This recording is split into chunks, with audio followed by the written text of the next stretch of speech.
made it back in What's time. up with Yeah. it? Yeah, we in there like swimwear. What's I don't know. happening? I might need my glasses. Who knows? My eyes. Oh, can't even see no more. That's from I just staring woke at. up. My That's eyes from staring like at all them touchdowns that was taking place at Ram Stadium. You know what I'm saying? it was not even no game like that. Let's not act like it was some Cowboys game. It was not. It was not no game where touchdowns was just riddling all over the field I against the Knicks. mean, Let's not do I that. mean, Let's not do that. I'm Rams just ain't my saying team, but I'm not gonna discount the performance they tried to do on Sunday against y'all. And they y'all they tried, really, really almost but was done. it really was like a home game, though. I just want you to know that No, y'all just because went to where the tickets were cheaper. hey, Wait, if you ain't frugal, I don't know what you're doing. You're supposed to get them let's keep it cheap. real because the tickets for show is cheaper at Ram Stadium than it's gonna be at there. And see, this lines up with the topic for tonight because I guarantee you, as kids, we didn't know going to a football game was going to cost that much money. Yeah, we We just did. know, Mama, can we go to the football game? We want to go. And we win. Yeah, Yeah, yeah. It was a lot of can we do stuff and not knowing the price tag that came with it, and fact. that's literally and figuratively. You know what I'm saying? Like everything in life, and especially as an adult, we realize it has a price tag attached to it. And You nice, got to Cost, pay something. cost some money. Yeah, everything in life ain't free. And we as kids definitely just We knew all we needed to do was grow up so we could get the things that we want. that was now the I was spoiled because I thought we had money, so I thought everything I could get when I wanted it. But yeah, life will change on you real quick. Being I was an pretty adult is spoiled too. ghetto. Yeah, I was pretty spoiled too. So Yeah, I didn't like old folks say you don't understand the value of a dollar. I didn't because I was just asking for stuff, and I know if my parents didn't get it, I could go to my grandparents and they get it, but somebody was gonna get it. Oh yeah. So yeah. I didn't understand how much stuff cost because I was just out here spending other people's money willy nilly. I wish I was in high OPM. school. I got my own first phone. I got my own like I was none of that. None of Nah, that. Right. nah. So I didn't buy my own first anything. none of that. Like, I, hey. Yeah, I was getting everything from my parents. I ain't gonna even cap. Like Mm. I just was asking, and sometimes I had to wait. There wasn't an instant gratification a lot of times, but it was purposeful, right? They Yeah, made me wait on purpose because they didn't want me to be, I guess, too spoiled. But yeah, I was pretty spoiled. spoiled is spoiled. Yeah, Spoiled, yeah, spoiled, and yeah, spoiled, right? Yeah, okay. yeah. I mean, I don't know. Semi spoiled. I don't know. I just No, know, I think you it's know. levels to it. It's levels to it because I I had some spoiled myself. friends. I had some friends that was spoiled, like literally everything that they Yeah. requested, like their parents would get him. My parents wasn't like that, all right? Like it was certain things. Like I think the first thing I actually purchased with my own money that I can recall, especially when I started working, was like music, like going to Sam Goody or something like that, buying Right. CDs. Like I bought Yeah. Ready to Die, Notorious We Big was old my man. You first. got it from Blockbuster or something, huh? Nah, I went to Sam Wow. Goody. I went to Sam Goody on the day it Mhm. released, And and really come to the bought it still. bought it straight off the shelf, man. So He probably walked out with his chest out and everything. He yeah, said, had my little bag, you know what I'm saying, and You know what everything. I'm So saying? he Got was his in receipt. that good walk. Yeah. I felt proud of my purchase, you know what I'm saying, and the fact that they didn't card me or ask me for ID because it was parental advisory label on it. You know what I'm That's saying? dope. I felt good. I felt good. Not You know what I'm saying? getting not no longer getting carded or being able to show the card when you get grown. But Yeah, it Uh, helps being tall. I'm pretty sure Benji got carded a lot because I mean, he back then I was listen, I'm only 5'9" now. But back then, back in them days, I didn't think a brother was gonna grow. So but hey, listen, my first purchase wasn't probably in a regular store, okay? I'm you just was saying, at the with my porn own store, money. My first purchase was at the porn store. nah. Nah. It was that stuff. Wow. Yeah. It was one of the two. I knew it. It probably was both same night. I mean, you know what I'm saying? Nah, see, you gotta understand, banks boys, we didn't need to do that type of stuff. Can't know about Yeah, but everybody, the crew I grew up with. everybody back then was on that porn, man. It was on porn, blacktail. You was doing something. There we go. There, keep it real. I'm Ken. telling you, y'all know. I tell y'all about my slippers. That don't mean you but ain't never stepped foot on that site. I promise you, I've never been a porn watching type of guy. I never. If you at now, hold on. So as a child, curious. Hold on. He said, hold on now. Let me hear this. Okay, let me get the hold on. My bad. Hold on. Let me get the hold on. Okay, this is in my backsliding days. But listen, I stumbled upon Pinky, and that's all I'm gonna say. I'm gonna leave it at that. Oh well, I don't even know who that is. Oh wow! And I praise. I feel like it's a who, not a what. Thank God. But I'm just gonna say, now when probably in my late 20s. You don't know how old you? I mean, I'm trying to figure out how to get it out there. Late 20s, I stumbled upon Pinky, and yeah, praise God. Oh man, that man said Pinky, the OG. Shout out to Pinky. When she wasn't, you know what I'm saying, like thicker than a Snicker, but she was, I'm just saying. She grew with us. Right. She grew with us, you know what I'm saying? And see, I was never into that because I mean, just keeping it 100, like girls would do anything for us. For the place we came from, like we never had that problem. So I'm just saying. Okay. Shout out to the ladies out there who watching who especially the ones in Langston, Texas. Yes, they remember Cecil. They remember Philip. They remember. You ain't supposed to throw names out there. You name. I mean, maybe these people might have told their current wife or whoever. No, he naming his people. Yeah, my people. Yeah, my brothers. Shout out. Yeah, them folk gone, but my folk they know who we were. They know the Banks boys. they trust me. All right. Jesus. Yeah, right. All right. Well, tonight we're gonna be talking about this is episode 138. We're gonna talk about all grown up, and we were having discussions. We come up with ideas for the episodes, and it's a lot of things that we think about on a daily basis that we like. Man, this is not what I expected. Right from my adulthood, whether it be good or bad, it's just something that we couldn't see. Right. I mean, for us, especially now in 2023, so much has happened that I was like, man, like I could not envision any of this as a child, right? I'm thinking, like, especially with the pandemic, I'm thinking that was going to signify the end of the world if we had something like that actually occur. It's like, so for us to actually live through that was mind blowing to me. Right, and I mean, as a grown up, seeing it. Kind of coming through the phases that we've come through, smallpox and what was it? Swine flu. We experienced all that stuff as like adults, man, and dealt with it. Like that's crazy. Yeah, I mean, but none of them hit like. Yeah, the worldwide thing was shocking, right? Like I can remember when we were looking at the news and we saw over in Japan and overseas, and they were like, "Yeah, it's over here," and you saw people running around with masks on. You're like, "Oh, okay, they're gonna catch that before it get over here, because ain't no way it's gonna cross these borders, cross the water, and do all this stuff. Like we gonna be good." Legit, and lo and behold, they letting folks in from over. Like, Lord.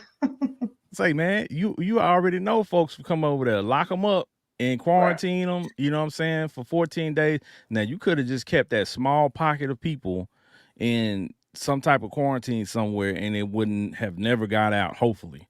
But no, y'all wasn't doing that. Y'all were just letting folks in willy-nilly. That's what made everything so suspect, like.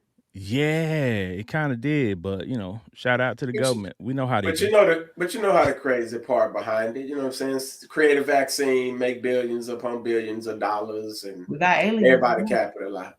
Yeah, we got aliens. I already kind of figured as a kid when we used to watch the movies and stuff. Like I always believed that there has to be something else out there. And Roswell. Well, I mean, in the we live on the Earth, and there are other planets. So, I mean, there has to be something else out there Whatever it Right. is, though, I don't want to see it, and we probably have Yeah. seen it Hold because I'm gonna tell on. you, Wait a minute. You don't want to. You don't, Ken. You can't tell me you don't want to know if there's somebody on Jupiter. I don't want to see it, bruh. Like it's too, Them niggas is probably aliens. it's Hey, somebody created a meme and they had an alien in the interrogation room. Like, why didn't you help black getting folks in smacked up. slavery? Yeah, Getting slapped up. Oh yeah, no, say that was hilarious. say man, but I'm telling you though, I think if we were to actually see an alien and it wasn't like something that was close to the way we look. Now, one thing I saw the other day was they were talking about like the creatures of the sea. A lot of Yeah. those maybe aliens, and you can look at them versus what the movie's showing, and you can kind of look at them and say, okay, that may be believable because when the submarine, when the sad story of the guys in the submarine that went down there and Yeah. didn't make it back, they were showing some of the creatures that were, Creatures down there, yeah. that were down there really, really deep, and there was stuff that we had never seen before on the surface. Right. Unless you go that far down there, and I'm like, it's a whole nother world below us. So, Oh, But you can't what go make you into think it's that a whole space nother world above because us? it's too deep. that's What is always it? been my thought. 90% of the ocean hasn't even been excavated. Mm-hmm. So like Yeah, that stuff. I mean, listen, the mind. We could get into the God concept, but God is too vast, man. So we'll never figure him out. He's past finding out. So yeah. So, but as a kid though, speaking of the aliens and stuff like that, we watched a lot of stuff on TV that influenced us, and I think that shaped our expectations for what would occur in our adulthoods because of the adulthood stuff we saw on TV, the adults we saw on TV, the stuff we saw them doing. And Mm-hmm. then, we figured, we become adults, we do the same thing or something similar. And a lot of that stuff is like, man, that's just TV, bruh. It ain't right. it ain't happening like that in real life. So that's what we want to really just focus in on tonight. I got a list of things, so I had them broken down so we could get to, what I'm saying, discuss a few different aspects of it. But I just want to start off with this one question to get this one thing from each of you. Okay, Trisha Michelle, what's the main thing that you underestimated about being an adult when you were a child? These bills. I think that's probably the number one answer Like, because on my like for timeline, that's what real. everybody put. Like legit. Like I knew it was bills and I knew there was rent and Right. but I'm like electricity bill 1 month be $500. Like, Right. hold on. And then, I Now you underestimated. see why your parents was like, turn them lights off. That's for real. The realest Facts. statement in the world. And that's all you hear is me like, turn the light off. Turn the light off. Like, and my uncle, my dad, turn the lights off. You're not in a hurry, turn the light off. Or shut the fridge. You're not eating nothing. Like, get out the fridge. You're just in there looking. And I'm like, dang, like, y'all extra. But no, they really weren't. Like, shut Yeah. it. Turn it off. Didn't want to pay that joint. They knew it was gonna be high. It's Yeah, these they wasn't extra. bills. That bill was gonna be extra, Man, Facts. and they and knew that's that. the case for real. Like this summer though hit harder than any summer when it Right. comes to that electricity bill. That's wild. Mm-mm. Yeah, Big time. I understand you, Energy but rates don't went crazy. I'm gonna tell you one thing: I ain't turning my AC down, so Me either. I Oh, So just you got to bet pay the not in bill. Texas. I You just bet got to not pay in the bill. Texas. I'm the same. Yeah. Mine is on auto and it's gonna run, and I'm gonna just take the hit. But they gonna turn these lights off and get up out the fridge and whatever else is going on because the AC gonna run. So y'all gonna Go outside. Go Mm. outside. I Turn mean, all the I'm not lights even off going and go out in the outside. 112 and the 130. I'm not sending them. Well, I understand Terry Crews' character, the dad from Everybody Hates Chris. I understand him all too well as an adult. When he be breaking down everything, that's 38 cents worth of light. Hey, I you know what I'm love that saying? It shit. sounds crazy, but That's the most and relatable adult character. it may be Right. because It's in the back of your facts. mind, you be thinking that you be like, bruh, that's $5 worth of food you just ate. I And be having my moments. Like Just I facts. be Pure I'm facts. Terry Crews, he be in my head. That's 48 cents you just wasted right now staring in that refrigerator and that freezer. You just closed and didn't get nothing out of it. Just that's a let my fact. Freon run out the refrigerator. Come on, man. That's a Right. fact. When you walk around the house now, we always talk about this when we were kids. We didn't have bottled water. We had to get it out the hydrant, or you had to get it out the sink. So now we got bottled water. These kids will crack open a bottle of water and leave half a bottle of water over here, and then have half of one laying somewhere else. You I be just like, put the bro, half whose of water one is in this? here. I just put half of somebody's in here. Like who? I literally just said because I don't buy them no more because I get the water service or whatever. Right. But they late, so I was like, okay, I'll get a case. I can't stand a case of bottled water for that reason. Hold on, Like hold on. You said you took somebody's used bottle of water and poured it in your cup? my son, all he did was Ooh. no, he took it and poured it and hid Oh, it. So what he's I was doing, like, hold on. no, he's doing the same thing. So he's filling his thing up. Right. And he just so he Okay. left one like this much out of it just open on the counter. Okay. And it's 2 empty ones next to it, like 3 water bottles just sitting there. Yeah. Mind you, there's always right by the trash can. Yeah. No, Yeah. we got the Like, refrigerator with the filtered water in it because Yeah, we got that too. I ain't wasting nothing. Yeah, we got so that yeah, too. Yeah. I'm cheap, y'all. I promise. I was cheap. So Yeah, I but that's prefer the water service. I like it, but yeah. when we like this is a once little they behind or whatever they and so I need water bottles for now. And these water bottles are already 24 hours. I'm ready to throw them at kids' heads. Like, because I don't understand. You better recycle to pay for that water bottle that you just left on the what's called that you made it to the trash can. Just make it in the trash can. Yeah, they All do. that. They do little weird stuff, and you know, I laugh sometimes because I wanna fuss at them, but then I think back to my childhood, and I'm like, I was probably doing a little weird stuff like this, a little odd stuff like this, and you know, I just discounted it and was like, Mom, Dad, you know, y'all tripping, y'all making a big deal out of nothing, Just and now you know, here I am making a big deal out of nothing. They told us you're gonna learn. Yeah, gonna you learn know one what? day. That's You the gonna biggest thing. I think that's the most true thing that, you know, our parents may have told us. Well, you're gonna learn when you become a parent. And it's like, man, I'm gonna be a different type of parent than you. Yeah, I'm that's not the gonna be one. like I'll you. say the same thing. Right. That's the one. I'm not gonna parent like how you parent. Right. Yeah. Next thing you know, you saying the same stuff that it says to you. Mama told me that be No, days like have you this. ever been saying something and then you had to you stopped yourself like mid thought and was like, I sound like my dad. Now, I'm saying the exact same thing he said. It's the craziest And I'm thing. like, I get it now. Right. Yeah. Aha. This is what happened. Yeah. So Benji, what about you, man? What's the main thing you underestimated about being an adult when you were a child? I would say how valuable having a mom, a pops, or that family system there. Like that's huge for me. I didn't, you know, of course my mom passed when I was young and I had, you know, some uncles or whatnot.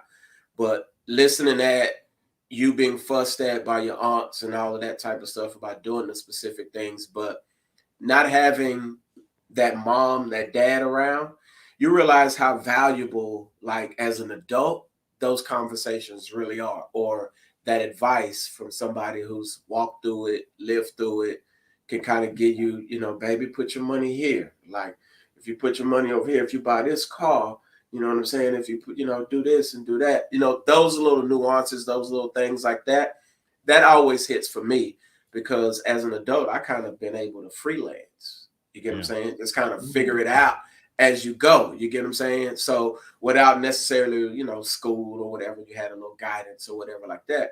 But for the most part, shoot, man, I've been allowed to freelance through this life. And it's dope to me when you can have that dope conversation with a solid parent, solid uncle or whatever that can kind of steer you in. You know what I'm saying? Like I wish somebody would have told me about investing in stocks when I was a young cat. You know what I'm saying? Stuff like that. Because ultimately, I think what affects us the most as adults is, you know, we paying bills, we doing all of that, but there's ways to make so much easy money that we just didn't know about that maybe our folks, you know, did know about, and we don't even know. Like we have no clue because we didn't come from money or we weren't taught about certain things, you know. Yeah. That's true. Unfortunately, most of us are taught how to spend money, but not how to hold on to it or how to invest it or how to grow it. So yeah, that's a big one too because we often talk about the things that we're being taught in school, you know, when we're growing up and all this stuff and how we apply it when we get out. And a lot of that stuff that we were taught, we like, I ain't never used that stuff. I ain't never used no geometry in real life. Like, but they took you know, kind of like I guess what do you call it, home ec home Right. economics. They took that out of school. Right. So, you know, that was teaching you at least some type of life skills, how to cook things and how Yeah. to, you know, take care of stuff at home. But we didn't have a lot of preparation. You know, they need to take some of these courses out and teach you how to do taxes, and teach you how to, you know what I'm saying, invest and, you know, some financial literacy. Now I know those are available in some schools, Yeah. but you know, I think it needs to be part of the curriculum where it's a required class because it's Right. required in life. In fact, it's Right? almost like if you don't have it at home, you gotta search and find it. And coming from where we come from, where you got your advice from financially was from the street hustler. He knew how to hustle, you know what I'm saying, but he didn't know how to invest his money. And it's funny because we was having this conversation at work today, and the dude was I said the funny thing about how we grew up is out of all that money, nobody put anything aside. Nobody invested in, you know, a restaurant or whatever. You get what I'm saying? Nobody. Yeah. It's like, and you look back at it, and what's the issue still today? A money problem. It's like, you know, you Yeah. still don't know how to spend money most of the time. You just spend it. You know what I'm saying? You don't even know. You don't even know to put it in a stock and hold it for 10 years or whatever. You know what I mean? So like that stuck with me, man, because that's been one of the headaches I would say as an adult for sure. Yeah. Well, that's why it's not in school. That's why they don't. I mean, y'all know why it's not in the schools. Because Yeah. Black people and minorities attend these schools. They want to keep the poor and the rich. So why would they put financial literacy in these schools? There are some Right. that you can get, but most of those schools are probably a private school or a school that we're not highly populated. And Right. yeah, so that's why it's not taught. So we have to teach ourselves because our parents weren't taught it, and the street dudes is coming from parents and other street dudes that wasn't taught it. So it's just a constant cycle of zero financial Right. literacy continuous. So we learning and we teaching ourselves, and hopefully we're gonna break the cycle. Facts. I mean, it's starting to trend It in a is. different direction because we got some dope brothers out there creating some dope platforms, man, where you can go. Shout out Ian, the master investor, and Earn Your Leisure, and them cats like Yeah. that, man. Them guys is putting out some information, man. If you sit and listen to them dudes, man, it's solid. So Shout I'm out glad Wall to see Street it. Trapper. Yes, sir. Yes, Wall sir. Street Trapper as well. Right. Like you said, it's a lot of good content out there. Yeah. So if you know, if parents, if you're on IG, look up those people. If you got kids, tell them to look them up because I know they're on IG for sure. Facts. So you know, sometimes you just gotta mix a little bit of righteous in with your ratchet. It's okay. Facts. You do. You got to. You do. A little sprinkle. Yeah. Little sprinkle me, man. Sprinkle. Yeah. So I think you know, the bills and everything that Benji said, everything Trisha Yeah. Michelle said, I totally agree with. And I think another thing that I think I kind of underestimated was not just the bills, but how much things actually cost. Right. When you're a kid, like you see your parents buying cars and things like that and houses, like you don't understand that this house is $100,000. Right. Right. You don't understand that car is $40,000 or $50,000. You don't understand that. So the gas you got to put in it to get to work Ain't every no house week, every 2 $100,000. weeks. nah. Well, I mean, you know, you can find, you know, one in. Well, no, you can't. I feel say You you can can't. find You one can't in even do that there. That's about three. That's about 3-4 right now. About 3. Right. Facts.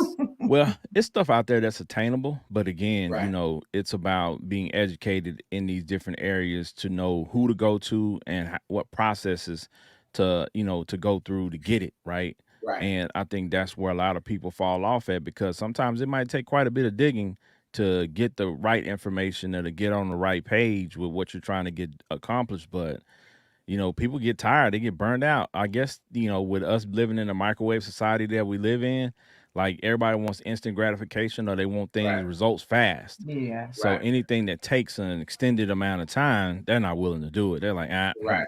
just I throw ain't that with away. that. Right. Yeah. Well, that plays right. into your parents not giving you stuff right away when you ask. Facts. Yeah. And I think Because if you don't teach your kids that this stuff comes at a cost most of the time, they're gonna go out in the world and think the same thing for sure. Yeah, because that is what they think. I'm gonna go to work, I'm gonna get a job, and I'm gonna be able to buy whatever I want. And then all that's of what a we sudden, thought. That's what we Yeah. And you find yourself working for $5.75 an hour. You go to work, you get a job, you get these taxes taken out. You ain't got enough to get what you want. You gotta wait till the next check. Like, Right. Well, yeah, you gotta tell these kids. Like I had to tell my sons, when they got out of high school, when they got their first little jobs, and tell them, hey, you're gonna have something on your check called FICA. You know what I'm saying? And you're not gonna know what it is, but you know what I'm saying? Like it's gonna be on every check. And every. the one thing that you don't have to have on your check is that CHSUP. So if you're not careful, you're not careful in life, Just that child support, huh? yeah, that CHSUP is gonna end up on your check. So Right. if I were you, I would be very careful because FICA is gonna take enough for everybody out of your check, right? Just facts. And I think, and when I first got my first job, I didn't know, right? My dad didn't tell me nothing about FICA, so I was hot. I was hot at fish grease. I got my little check. I'm like, as kids, we know, okay, if I'm making $8 an hour, I'm doing the math. I already counted up how much my check is. Did 80 hours. First day at work, you calculating already. Hold on. I done already spent it. I didn't already spent it before I got it. Because I already know what I'm buying, right? Right. And then when they hand me that check, I'm like, whoa, wait a minute. What? Who is FICA? Oh, look, after you, let me tell you what my niece thought. Because she just reached adulthood. She just got her job. She went to work. She's been working for a little bit. And my mom told me this story. So, mom, if you're listening, my niece probably ain't listening because, they're too cool sometimes. But so she goes to work. She was sick. She didn't go to work for a few days. She had her check. It's not, the math ain't mathing to her. So she talked to my mom. She in the background like, I'm about to call and I'm going to go off because they didn't pay me my full check and blah, blah, blah, blah. So in her head, she thought I'm supposed to get paid 12, 13, however much they make now, dollars an hour for 80 hours a week, regardless. Right. She said, where is my money? For her 3 days that she missed, she was ready to go to war. And my mom was like, I know you're not talking about the days you didn't go to work. The little generation, like she really was upset. She was ready to go to town for her money. But you got to work for your money. You got to work to receive this. She was ready. She didn't have no sick leave, huh? Yeah. Nah, a lot of these little jobs, you ain't gonna have no sick leave unless you really got some, some benefits. These young kids, they be accepting jobs, looking at the money, and that's another thing.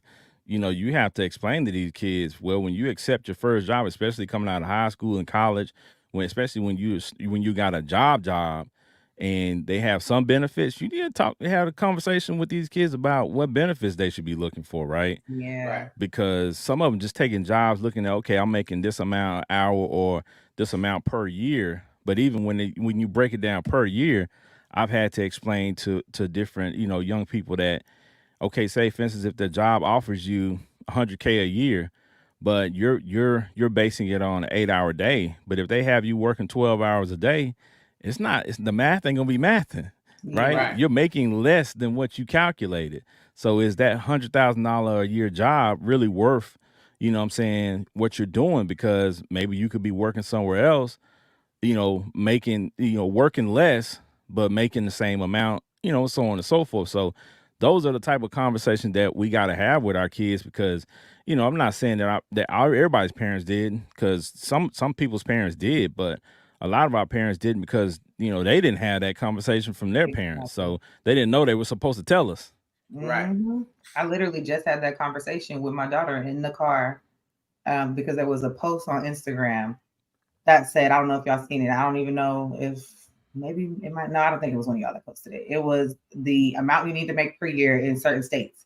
So California said one person needs to make $80,000 a year to live survive. And everywhere else was like 40, 50. There was a little sprinkle of some 60, but we had 80. And so I'm explaining to her, and she's like, oh, okay. So she asked, like, how much do I make a year? And so I'm telling her, and then I'm calculating. She's like, oh, okay. Like, so you okay or whatever. I'm like, well, let me go into taxes. Right. So I said, this is this. But before, then I'm calculating, not sure. I said, now. And she was like, I said, they take out taxes. They take out, all these different things. And so she was just sitting there like, why is California like that? Like life hit like real quick. She was like, we need to move. But it's Like we those need to get up out of conversations. here, right? It's those conversations that you have to have, because at the end of the day, I work for Kaiser. I don't even pay for medical insurance because I don't have to. But that's Right. another thing. So you Right. find a job where, say, they don't offer that. You to get Kaiser, one of the best plans is almost $1,000 a month. Yeah. So like it's well with you and like your family members. So it's like you got to factor in these things when you take these jobs too. Yep. If are you taking this job because it pays more, but now you got to pay for benefits here out of pocket, or now you know this or that, and they don't. You know you got to have these conversations with these kids when they're doing stuff, because they're gonna run for the money. Then they're gonna get that check, and when they all growed up and find out that that check ain't checking.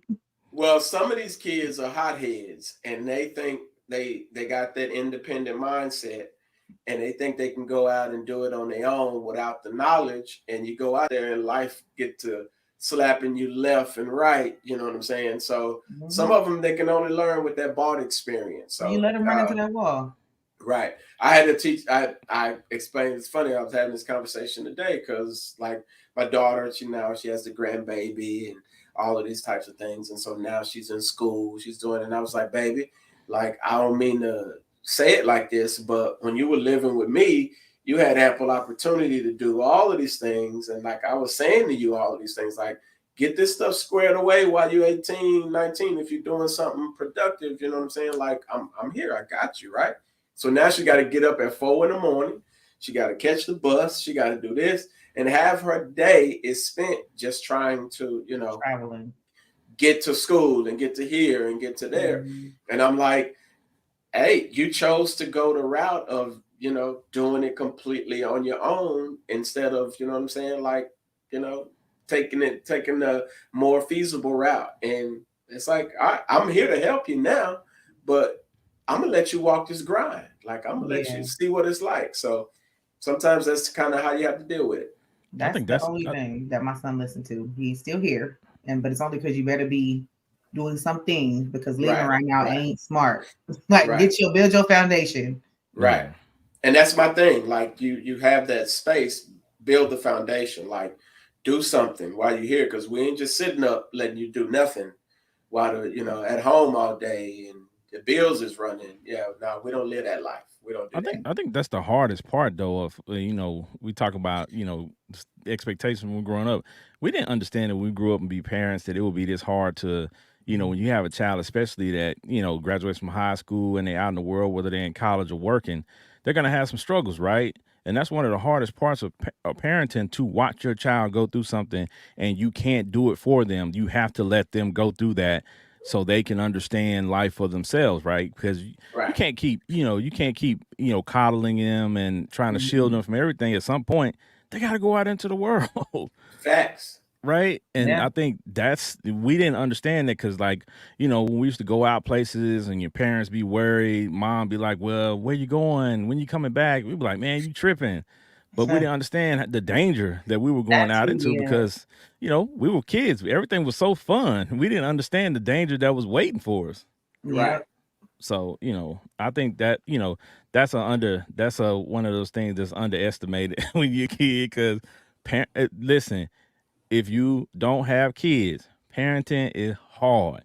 Yeah. It is not for the faint of heart, for sure.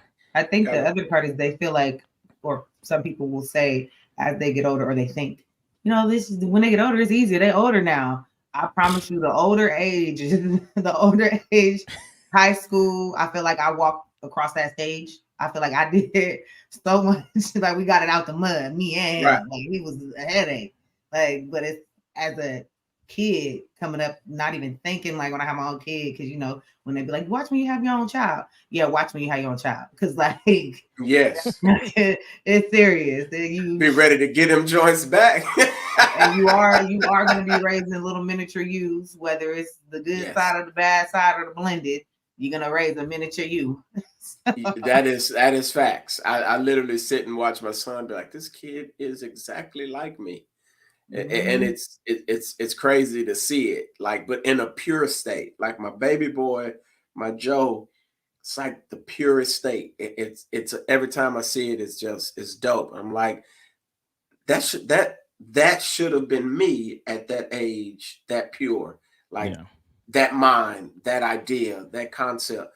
And it's just beautiful to see in that pure state. Like it's like I value it because it's like, man, that's how it was supposed to be. But Right. it's crazy when you think about it, because yeah, you are raising a mini you. It's like he thinks like me, acts like me, walks like me, talks like me. Hmm. I'm like, man, this is crazy. So I love seeing it though. Yeah, and I think that's an important piece of it too, to be able to recognize the missteps that you had and be able to Yeah. point them out for your children. Facts. And even if they're not listening, you have to at least share with them, because as I often say, as kids start to transition, I had to have that conversation with my boys about the difference between dad and Ken. We two Right. different people, right? When I'm at Mhm. Right. home, I'm dad. When I go out into the world, I'm Ken. And at Right. some point in your life, and when you start to get more into an adult aspect, you're going to see more aspects of Ken than you are dad at points, because you're becoming a man. So Right. I'm going to have to talk to you as a man. Right. So that that view you had of dad might change a little bit, because the conversations we're gonna have to have is gonna be a little bit different when 25 versus 15, or versus Yeah. 5. Is it the conversation is gonna be way different. They grow So up Right. with you. right, well, yeah, for some of us that's actually true, because I had my first child at 20. So Yeah. he literally, like, as I grew and I learned things, like he was growing up learning things too. So I've had to even explain that to him, that there's some things that we probably missed just Yeah. because I Right. didn't know, because he was our first child and we're first time parents. Like, we don't know. Yeah. Right. Right. We're just doing what we saw done for us. So was that That's the trial and everything? error. Yeah. Was that everything? No. No. We gonna miss some stuff. So don't expect perfection from us, and we don't expect perfection from Yeah. you. From you. Right. Right. So we understand that it goes both ways, and there's gonna be some turmoil there, between the kid and the parents. But hey, that's life, man. You just have to learn how to work your way through it. Facts. I Yep. agree. So, all right. So I got some categories that I put these expectations into. And we gonna break this down. So I didn't put them in any certain order, but one thing I was laughing about was, when I was a kid, I thought that when I would make my own money, that meant that I could go crazy at the grocery store, that I could go crazy at restaurants buying any type of food I wanted, because that's what the overall thing was, right? You got your own money, you can go buy whatever food you want, and the food is gonna taste amazing everywhere you go. And That's another one. right. So, Ever been to a restaurant and bought something and it was trash, And bruh, now I pay and you for paid your money for it? bruh, right? And you didn't learn that as a kid, that you would go somewhere and eat and you couldn't get your money back because you already ate it, even though it was nasty. And you was like, oh man, but you know what? Some people still don't understand that concept, and they go out and they act a donkey when they go out, and something isn't right. And I get it, if something isn't right, you want your money's worth, but some things are just Yeah. too far, right? Right. Yeah. So you got people in restaurants trying to fight the wait staff, trying to fight the manager. I've seen it all. And I'm like, these are supposed to be the upper echelon establishments. Like, now you see why on some of those TV shows where they say, oh, you got to have a reservation, or these are for members only. Like, you were like, what are Yeah. they trying to do? They Man, they trying to trying to weed out the bullshit. Right. they trying to weed out some of these people that, what I'm saying, I ain't gonna necessarily say don't belong, but some people just really don't belong They in just certain. not ready for that experience. Exactly. They ain't gonna Yeah, act you know right. what? And I'm Because into tossing people out. So yeah. yeah, I mean, because it's certain things, like growing up, that we was look at caviar. That was on every show, right? That was Yeah. like the thing to have. And when you get older, you're like, oh yeah, let me go I'm ahead gonna and try get some of some. that caviar, right? I Man, think I that's ate some. mm-mm. I ate some of that You, stuff. I was you like, don't like caviar? yeah, So you must not like oysters neither. nope. Oh no. So I like all that. I just don't want Okay, I caviar. just want to make sure, because yeah, oysters is fire. I like caviar. You spit some etouffee. Like, listen, Well, yeah. see, now that's different. Now, how many places is doing that? Not too many. You know what I'm saying? You gotta Exactly. find So it. you gotta like. That's another thing as a child when you growing up. You like you said, you think everything's supposed to taste good. It's really not. You really gotta find and The right, go yeah. find these food spots that's gonna give you what you're looking for. Not Right. everywhere and not everybody know how to cook.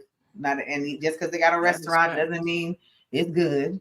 Like That's facts. there's a bunch of things that, and then some of these restaurants, the chef does not allow modifications, substitutions, or any changes or additions to their foods or their plates, especially when you go to they said, no, no, you're going to order it as it is. And you're going to eat it, you're going to experience it, you're going to love it or hate it, and don't come back if you don't.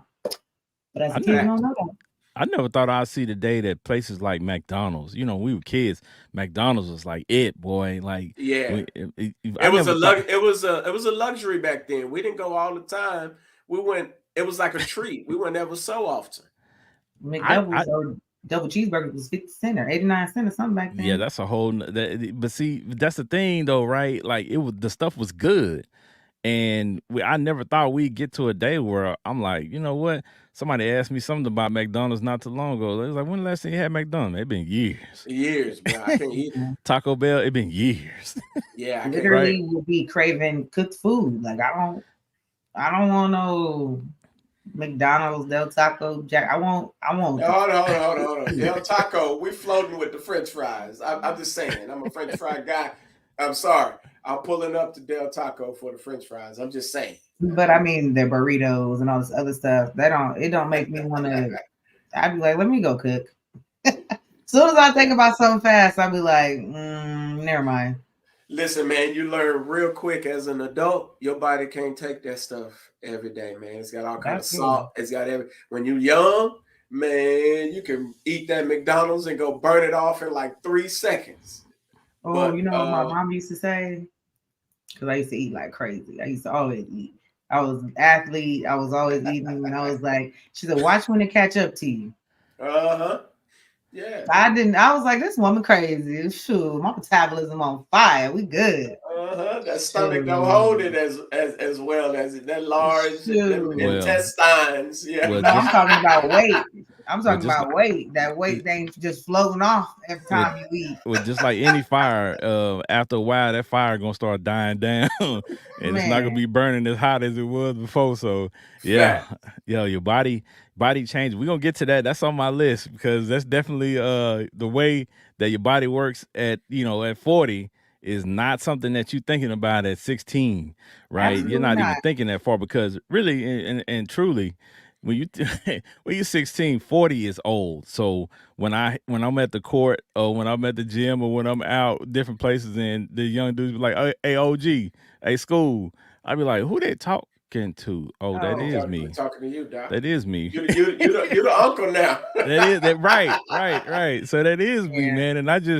that's another thing. Like I never even thought that far. Like I thought that far as what I want to be doing at by that age Yeah. and things like that. But to really sit here and think, what am I gonna be like at 40? Like I didn't even think about that, At all. right? Hey man, So I wasn't even sure I was gonna make it. So I wasn't well, even thinking past that far. Like, that was eh, true. That was true. I think we had a show about that a couple seasons ago where we, Mhm. as men, right, especially as black men, we all at some point thought we wouldn't even make 21. Yeah. right. So, to make double that for some of us, it's a blessing because like the stuff that I think the stuff that happened to me at 19 kind of really turned the corner for me because I got pulled over like by Lancaster PD probably about 20 times in 1 year. So it Oh was, shoot. yeah, it was crazy. I never got a ticket, but it was just what I learned what racial profiling was. Mhm. And Right. we ain't gonna dive deep into that today, but when people Yeah. say that's not a real thing, it's definitely a It's real definitely thing. real. Right. Mhm. So even with me being a fair skinned black man, it was definitely a real thing. I was in a candy blue car with chrome rims and braids. So I Oh, fit the they definitely description. thought Oh, you you was was giving off black. Yeah, I fit the description. So when Yeah. people say that they fit the description, I fit the facts. description. So, it was things again that we my parents was trying to tell me, my dad was like, turn that music down in that car because you're drawing attention to yourself already. I'm like, Mm-hmm. man, you can't tell me what, nothing about that, man. Yeah, Uh-huh. yeah. Cause when y'all was young, Uh-huh. y'all didn't have all this, so you don't know what you Right. talking about. But Mhm. yeah, so the last time I Uh-huh. got pulled over, I had to call him. I got on that back then. We ain't had these cell phones, so I had to call. I had to get the little payphone You gotta at the hit that little payphone around the corner. at the stop and go where they pulled me over at, and I called him. I said, Dad, they pulled me over again. He came down there and talked to him. We went down to the precinct. I never got pulled over again. But I learned what racial profiling was that day. Right. But again, things that we don't think about as kids that Yeah. we just Right. venture out into the world, and here I am going to McDonald's that day, Right. Just getting being get some casual. McDonald's. Just Yeah, thinking just it's coming all back to the good. crib with my McDonald's and my snow cone, and I'm about to go home and eat and enjoy myself, and that happens. So, Right. Yeah. And I think it, that's a crazy experience to have to share with your kids, because TV shows have kind of shown us, depiction of that. I remember there was a show, Family Matters, that did one Oh where yeah. Carl and Eddie, his son was racially profiled, stuff like that. I mean, that's pretty crazy to think that as an adult, our folks knew it was very, very, very possible, and then when it happened, how they handled it kind of gave us a blueprint of how to do it now if it ever takes place. But it's crazy that you actually have to think of that and consider that for your kids, that they could actually be racially profiled just for walking in the store. Yeah, and see, they don't understand that, right? Because Right. my sons were quick to tell. Well, my oldest son was quick to tell me, "Well, Dad, things are different now." Things. I'm like, Sure. that's the same thing I told my dad. Yeah. Things are different, and Yeah. he told me, "Nope." You know what I'm saying? He always says, "There's nothing new under the sun." Facts. Right. That's one thing he always says. So Right. I honestly believe him now and at 43, and I try to pass that wisdom on to my sons. No matter how many things change in the world, the very essence of what happens in the human experience is at the core the same. Yeah. Right. Right. So we're going to experience some of the same things no matter how much has changed in society. So Right. those are things that we try to help our kids with, but it's one of those things where some of the stuff, they're gonna listen, and some of the stuff they're just gonna have to experience. You Right. know. What's another thing? What we're taught in school, the history Hmm. that we were taught versus when we get older and we learn ain't the same. That's something Right. that was different too. Right. Because you Yeah. gotta it's an identity thing. Like Hmm. we would talk, slavery, but when you I really grew up and research it, said, right. "Oh, there's more. Right. Oh, this story is really this. Oh, Right. Yeah. oh." So yeah, I think that's a whole nother one too. We learn how deep that stuff really is. Yeah, Malcolm Man. X was one of those things too, because Martin Luther King was all over the textbook, and Malcolm X Right. got a Absolutely. paragraph. Right. And Just as one. a kid, we didn't understand that. We just thought that because Malcolm X was a bad guy, and That's what Martin they Luther say, King was a good Right. guy, right? And that's Right. kind of how they shaped your thought process Right. until my mom gave me the book, The Autobiography of Malcolm X, and I Mhm. read it, and I'm like, wait a minute, Yeah. this is Re- not the dude that they're showing or that they're talking about in the history book, because they make him seem like the bad guy. Right. Mhm. Well, because now we know his image was that he came from pimping and doing all of this kind of Mhm. stuff. And they didn't want to put, what I'm saying, how can a guy doing all of that turn around and then have this great image now when they just wanted somebody, that looked clean and crisp to put out there. And it's amazing when you research the history and you find out like one was converted and the other one kind of did the same stuff the other one did even while he was up ministering and doing things. So it's kind of Yeah. interesting when you look at the Yeah. whole dynamic of it. Yep. So, I mean, speaking of that, the transition between the two and what they were doing, what I'm saying? The next category I have up was partying. And both of Mm, them were some party type guys at certain points in their lives. Facts. And, just like with us, we used to go to a lot of parties when we were young, and now it's like the parties we go to are far and few between. And if we do go, they ain't the same type of parties that we was going to No. when we was younger, right? They're more laid back, more chill, So the expectation of parties as a young person was like, man, every party I go to as I get older, especially as a kid, was gonna be like house party, right? Yeah. I had these visions of when I got older, when I became a teenager, when I became a grown person. Oh, I'm going to those house parties. It's gonna be dancing. It's gonna be women there. It's gonna be drinks. Oh man, I can't wait. And yeah, it was only maybe a couple of those here and there, but they all weren't like that for sure. No, Right. I turn up. So we used to spend the week planning for the weekend, and we was Wow. at all the house parties. We was everywhere. But them house parties was funky, packed, and full of unsearched individuals that sometimes ended in Drama. certain things happening and people running to their cars. It was a very unsafe environment that we planned all week to be in, which made no sense as you get older. And then you get older and it's like, I don't even want to be anywhere where anybody 18 is at. As you pass up 20, you don't want to be you don't want to be nowhere. I ain't doing no wild. Like, I don't want to be nowhere where they're at. Then you get to another age, you like, I don't even want to do all that. Like, I want to go enjoy the music and the drinks and stuff, but I just want to sit back and chill and whatever. So it does change as you get older. You ain't trying to turn up all weekend, and then you can't. Because your body ain't going. Body be like, look, you need to go home and go to sleep. Yeah. Man. You know what's funny about me though is even around my brothers, my cousins, everybody was around.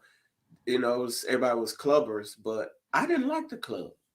I actually, because this used to turn me off. Even at 20, 19, 17, 18, 19 years old, we go in the club.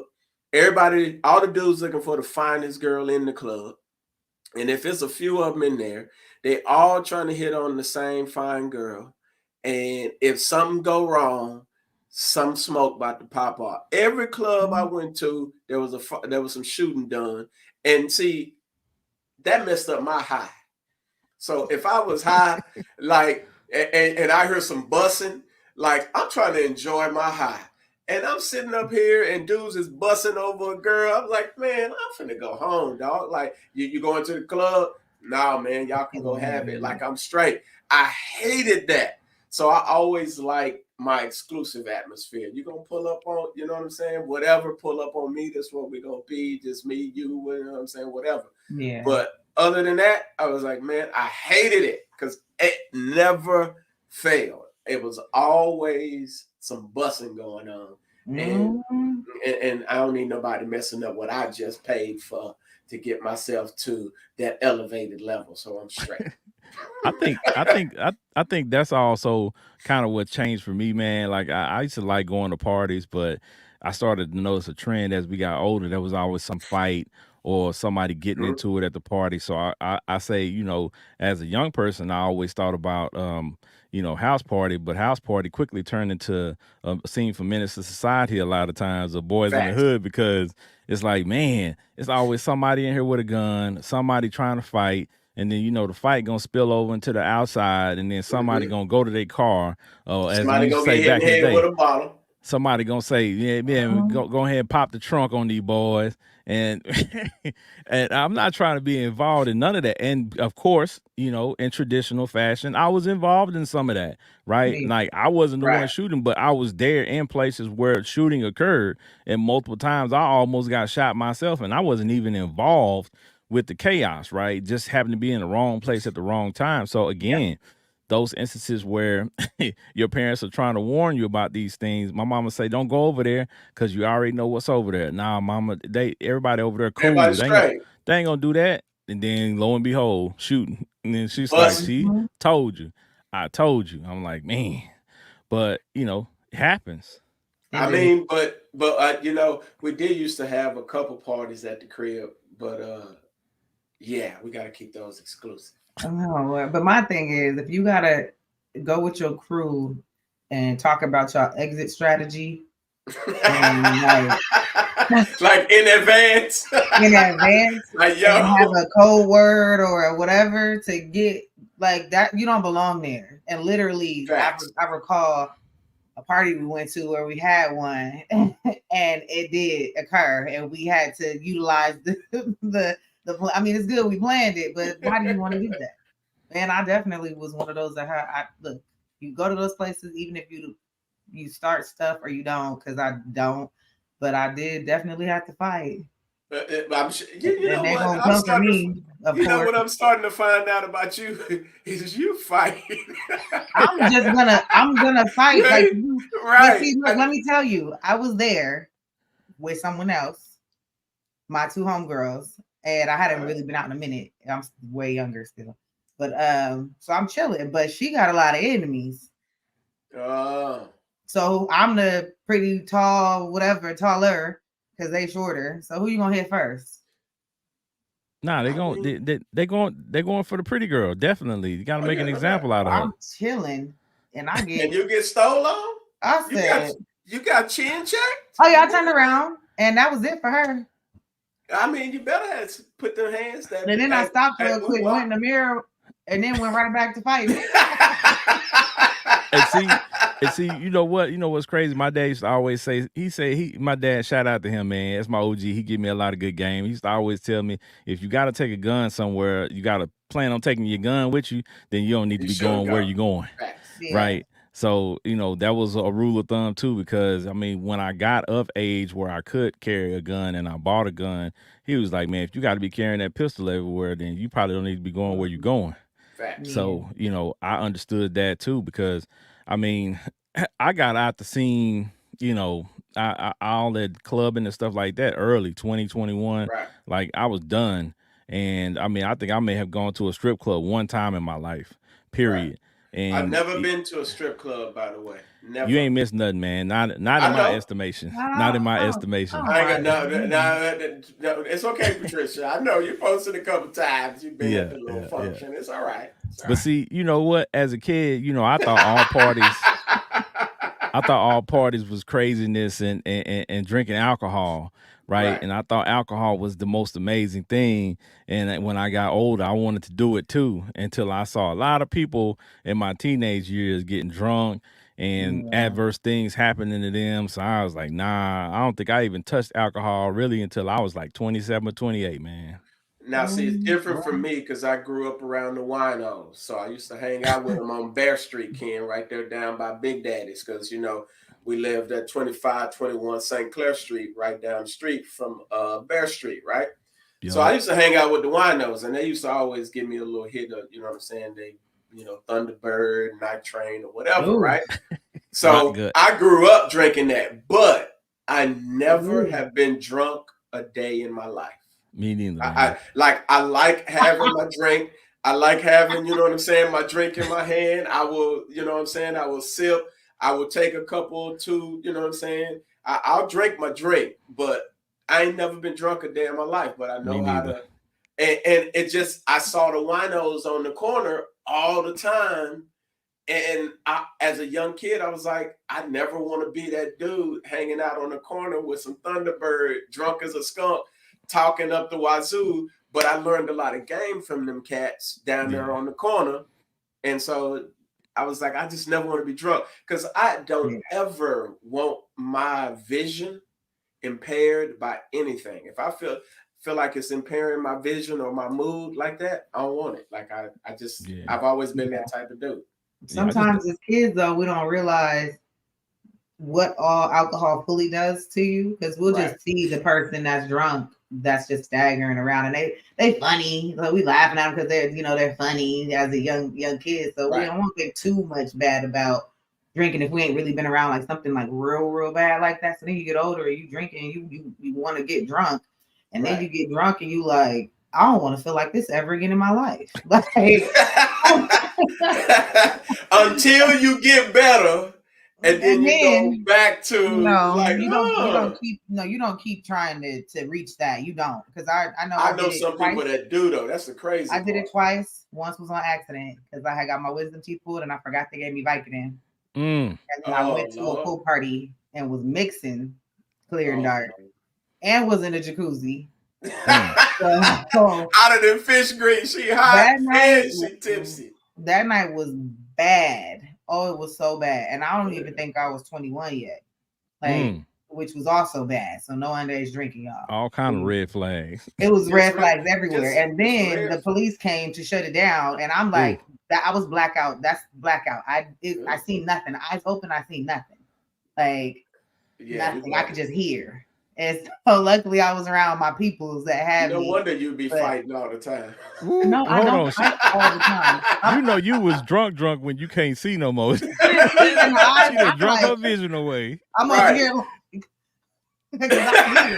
Trying to hold her eyes up. Like and they throw drunk water her in your vision face or restroom because something. I was trying to throw up to feel better. Right, And then right. I remember hearing this dude like that I knew say he needed to use the restroom. I said, I can't see you anyway, so go to the bathroom. Like I can't see you. But I really couldn't see nothing. I couldn't see nothing. Dang. Like it was bad. Now my second time I was when I turned 21 and I was supposed And to you be just turning up. and then no, everybody at my birthday dinner just kept sending drinks, and it was at least 20 to 30 people. And even the bar, like the manager came to like my dude, which at the time was my daughter's dad, and was like, "She's not driving, right?" Because they kept sending me drinks. When I got home, let me tell you, yeah, I was hugging the pillow. I had the window open right above the bed.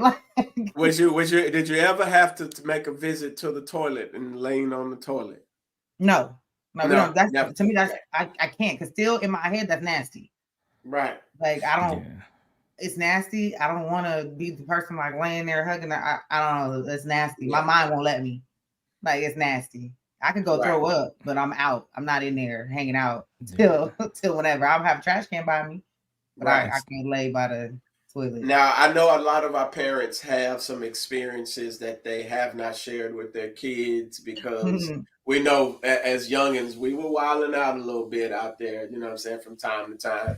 So in some of those spaces we got to apply a little bit of grace with our kids, but hopefully they don't get into nothing too wild, too crazy. Yeah. You know what I'm saying? Yeah. But I think that's a good statement actually.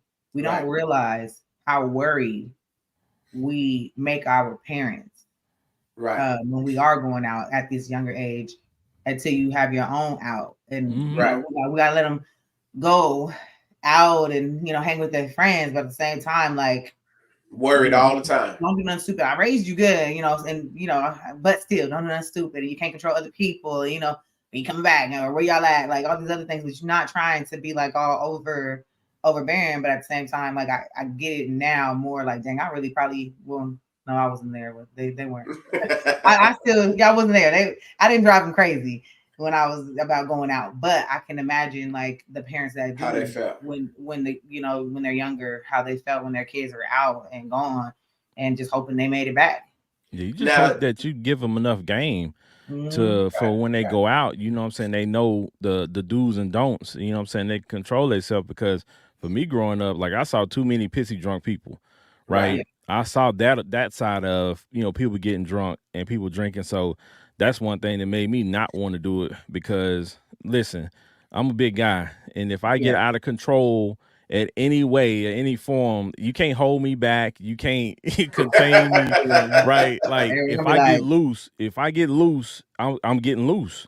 Right. So I don't know who else I'm gonna hurt. If I'm gonna hurt myself, so on and so forth. So I just never wanted to put myself in that situation, and that's kind of what kept me from doing it. And I told my sons the same thing. I'm not saying you all not gonna drink or whatever you're gonna do, but just make sure that you understand that whatever you're doing, out of our supervision, you're putting yourself at risk. You know what I'm saying? Because you hope that your friends, that are with you are gonna have your back, or gonna watch you, gonna look after you, and vice versa. But sadly, a lot of these kids are just like, oh man, he messing up, I'm out. Or they start recording you. That's the new thing. Very true. Now they record you nowadays, and what's crazy is though is kind of back to my point about having the parent, around. Like again, we kind of grew up. I grew up freelancing. Like my folks ran the streets, so for me, running the streets was like the thing. You get what I'm saying? So like like, it's crazy to think about it that I don't know. I was never able to ask those questions to maybe my aunt as when we went to live with her, how it felt that we was actually out there running the streets like them, or if they even really thought about it or cared about it, because they was out in the streets, they was running the streets. It's like that's the life like I saw. That's what we grew up in. Yeah. So it was the streets, like everywhere the streets, any place the streets. So and that's interesting. But when I got to California with my aunt, I was 19, 20 years old, and I had an 8 o'clock curfew. Wow. I couldn't go. They wasn't playing no games. Like they was like, you need to be in this house by 8 o'clock. If you ain't, the doors is locked. Well, that's pretty simple. That's pretty right. Simple. And it was like, I was like, what? I would like some shelter. I would like shelter, right. So I will be here. There's no gray area there. Right. Gotcha. But I'm used to running the streets and wilding, and here comes, you know what I'm saying? Now rules. They well off. There's rules, there's regulations, there's consequences, there's all of these things which I done learned for the first 19 years of my life. And then here comes that space in between 19 and 20 where it's like rules. And I'm like, 8 o'clock. You're like, what is those rules? I'm like, 8 o'clock? Like, we don't even get up. Like, I don't even go to bed till a certain amount, and we ain't getting up because we didn't work. I didn't get up to punch no clock. So we was in bed till whenever we wanted to get up or whatever. We dictated our day around what it was going to be like in the streets. And most of the time, streets is the nighttime is when, you know what I'm saying, we breathe. You know what I'm saying? So that was like the thing. And to come out here and experience that, it was a culture shock. It was, I was like, this is crazy. To go from raising yourself and no rules, Yeah. To instantly like, and it wasn't like a cut like you had a couple times to like kind of wild out and do whatever you want to do. It was like, don't have them girls calling my phone because this is 97 when we had still had the house phone. Oh yeah. Don't have them girls calling my house. And I'm like, what? Bro, like we couldn't, like it was crazy. So to go from that to under them rules was kind of a trip. But I will say it was probably the best thing in my life that ever happened to me, because I'm alive today because of that shift from Texas to California. So and I want to kind of transition from kind of that to when we brought up the friends and things like that and how they play a role in the expectations that we had and expectations that we have for not only our children's friends but our own friends. And one note I have for the social expectations is most of us thought we keep our childhood friends the rest of our lives, right? When you're growing up, your best friends, when you're children, you're like, man, these are going to be my boys forever. You know what I'm saying? These are going to be my homegirls forever. And then as you get old, it's kind of like, dang, right? People change. People move away, those type of things. And that affects your life. You know what I'm saying, in a negative and a positive way, because sometimes you have people, like I've had some of my best friends move to different areas and, lose contact, and then you reconnect with them years later, but you don't know their life, in that space that you all weren't together. So now you're hanging around with this guy, and this guy been into some other stuff over the years that y'all wasn't together. You're like, folks literally thought that. Folks thought I was dead when I left. Like when I popped up on social media, it was the funniest thing. Because nobody knew where I went, what happened, what was going on.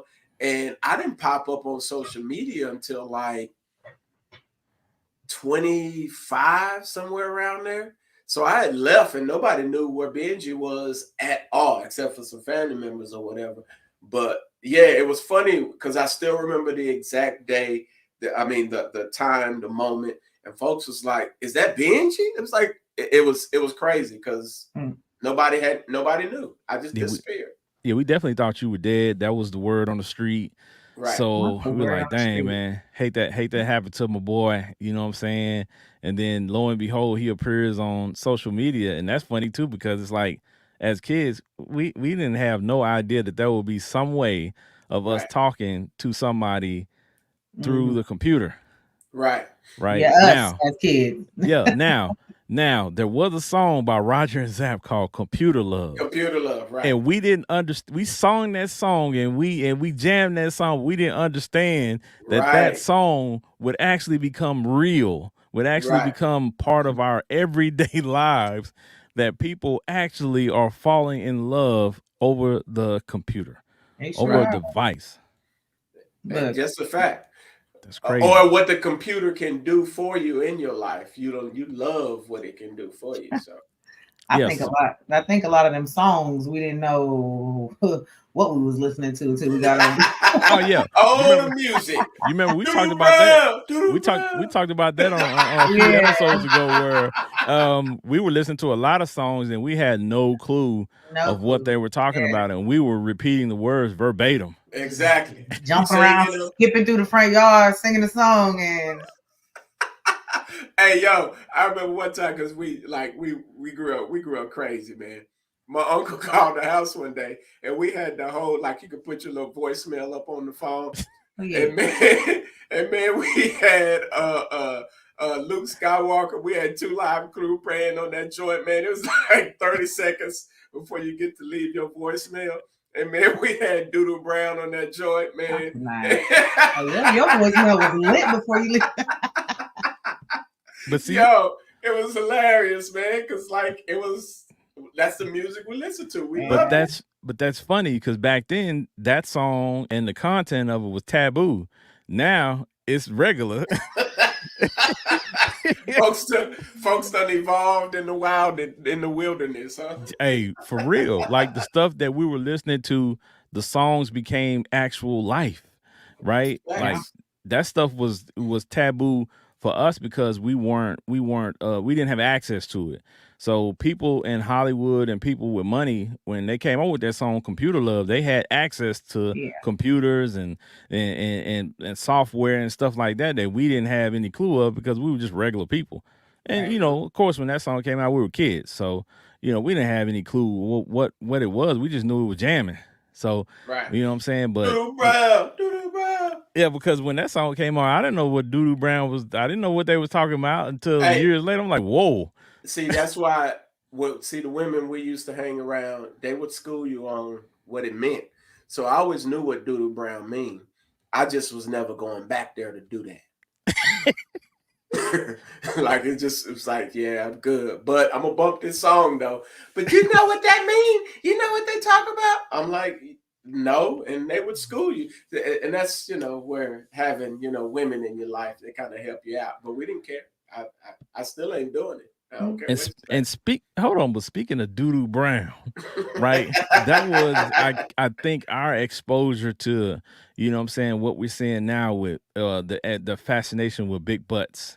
That started that kind of wave of, what I'm saying, Did that like come out? Did that come out before what's his name? I like big butts and I cannot lie. it came out. I Because believe that it was a did hit. come out before that.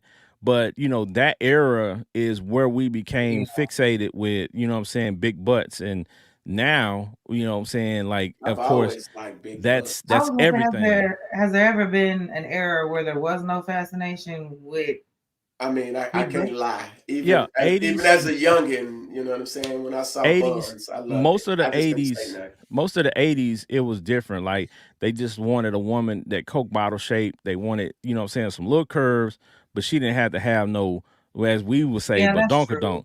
right? She didn't have to have no big butt. She just had to have a little bit of butt, right? So it became like, nah, that butt ain't big enough. I want a bigger butt. So that song So came out after?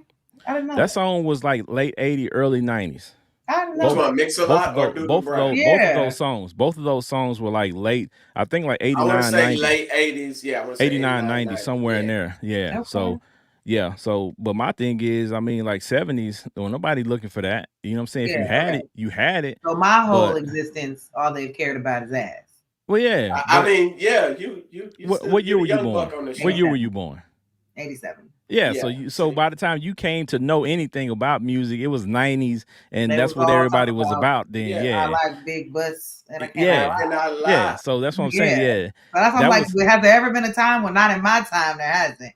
But okay. I yeah, mean, like I 80s. said, I always liked cakes, so I think 90s and before, and I think a lot of times the expectations for what you like is predicated upon what you see, right? What's Yeah, around you, that's true. like the women in your family and their friends and the people they bring around. Those are your first exposure to, what I'm saying, the opposite sex. So you that's know what what? you expect.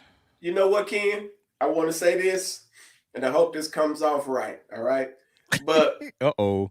I remember one of the homies telling me my aunt was fine, and I didn't know how to feel about that because we grew up together, and he That was don't like, matter. I know, right? But see, that type, you get what I'm saying? Like, imagine, like, because one of my first homies when I came to Lancaster was Desmond Brown, Mm, Charleston's brother. So yeah. Desmond Brown was one of my first homies, one of the first dudes I met in Lancaster.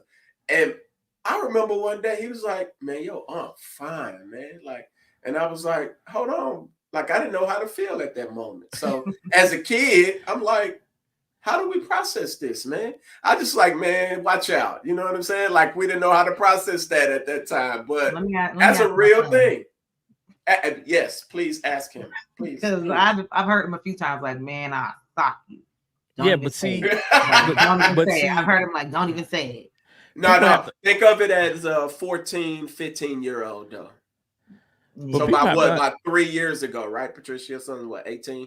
He's 19, yeah. 19, yeah. About Yeah, but you gotta think about it though, man.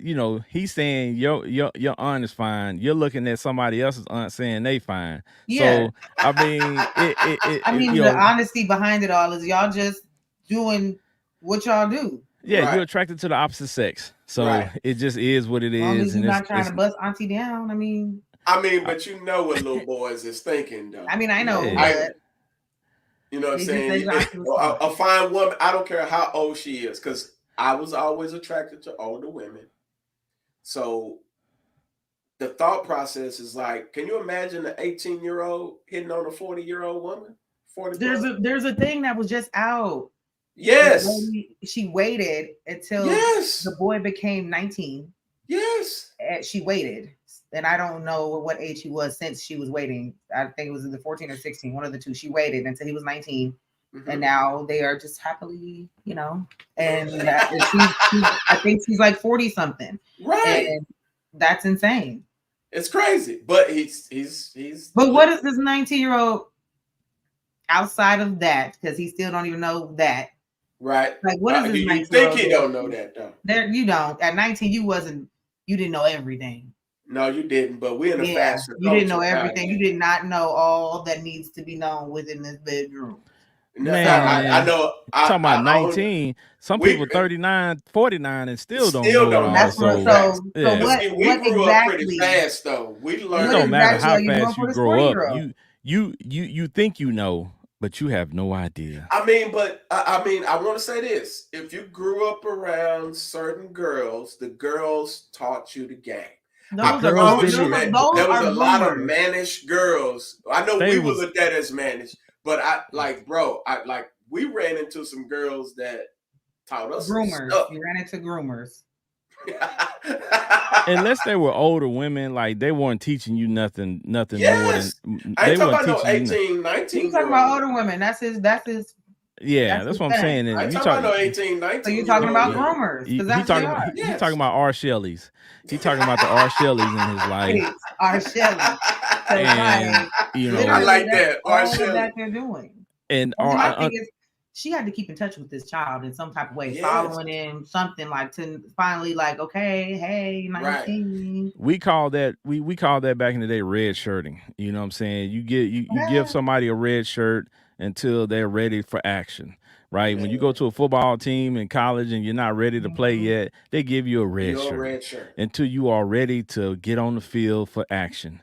And so you remove the red shirt, and usually that's a sign that, he or she is ready to ready for the game. So Ready to you go. know, yeah. Green light. So all I right. mean, hey, yeah, that's things we learned as kids that we I pass think that's along to our another kids. thing. Growing up, when you reach a certain age, you just knew once you get ready to get to doing the do, it was gonna be everything. But you realize once you get older, you got a lot to learn. Well, yeah, Facts. and it's ebbs and flows to it, right? Not every experience you have is going to be the most amazing, right? That There are too. going to be some experiences that are subpar, that are, It's that are gonna be like that subpar. meal that you went to go eat at that restaurant and you was pissed off that it was nasty. Yeah, And just like on top of that, if you didn't know what your pullout game was, you ended up with a youngin. well, I mean, some people weren't taught the pull out, so you know Yes, they Some didn't know any people better. didn't care to utilize it. Well, yeah, I mean very because true. they didn't know, they didn't care to They still utilize don't it, care to use it nowadays. but Yeah. here's the thing, just like Trish Michelle said. Just like Trish Michelle said, you know, you go to a great restaurant and you know what I'm saying, the food is not what you thought it was gonna be. It doesn't taste What the you eat? same. The same thing goes for women. Some of y'all don't taste the same, and we didn't expect that. I knew You know Yeah, what that I'm was coming. saying? we smoked a sack of you and your See strain wasn't selling good. see, here's the thing. We heard about it, and it was something that, you know what I'm saying, we hope that one day we will reach a point in our lives where we will be able to apply some of this stuff that we had heard from Learn, our yeah. big cousins and Yes. brothers and people around us. And it Especially just them phone conversations it that just I didn't heard. turn Yeah. out the same way that we thought it was until much later. Then we figured out, you know, what we were supposed to do. So, you know, life was Especially if she just was pretty, Ken. Especially if it was like that girl that, you know what I'm saying, you was trying to get, you get what I'm saying, and then you gotta and Benji Well, see, had that here's experience. the thing. Benji So had a that lot of experience. these girls grew up. yes, bro. A lot of these Listen. women, look, they grew up without the education of what they needed to know, so they didn't know nothing about pH balance and all these other things. So they just letting y'all go Ding ding ding ding come ding on ding. in, and y'all like, yo, like, Well, she ain't got eh, no clue that there's a lot of upkeep that you're supposed to be making the kitty cat pretty cat. The factamundo. and Cause yeah. but here's the thing though, while we're talking about that, and you're talking about, you know, our attraction to certain, you know, things when we're younger, right? And the body expectations is something that we don't, you know, take into context where not only our own bodies but the bodies of other people, Other people, right? right. So, I mean, we thought when we were younger that we would have flat stomach and abs and good knees forever.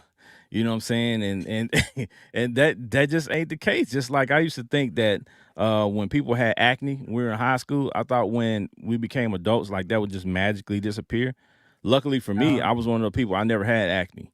But I know a lot of people who did, and they still got it. And we 40. I'm like, what happened? I Now, thought that was adult supposed acne to, is like, a yeah, I thing. thought that was supposed to go away. But you know, adult acne. But I mean, these are the things that we did not think about, right? We did Yeah, not think about that girl that we saw in high school that was shaped amazingly would get older and have kids and be shaped differently, or that yeah. guy who used to be the most amazing football player and had the best body would get older and not work out every day, and his metabolism is much slower, and now he's the fat guy, Right. right? We didn't expect any of that, Right. but it's reality, right? And it's like Mhm. you look back at it, you're like, man, did I think that I was gonna look the way I look when I was a kid? For me, especially no, because the height I am now, I couldn't have told you that I was gonna be this. I don't think nobody had predicted that I would be this tall when we were kids.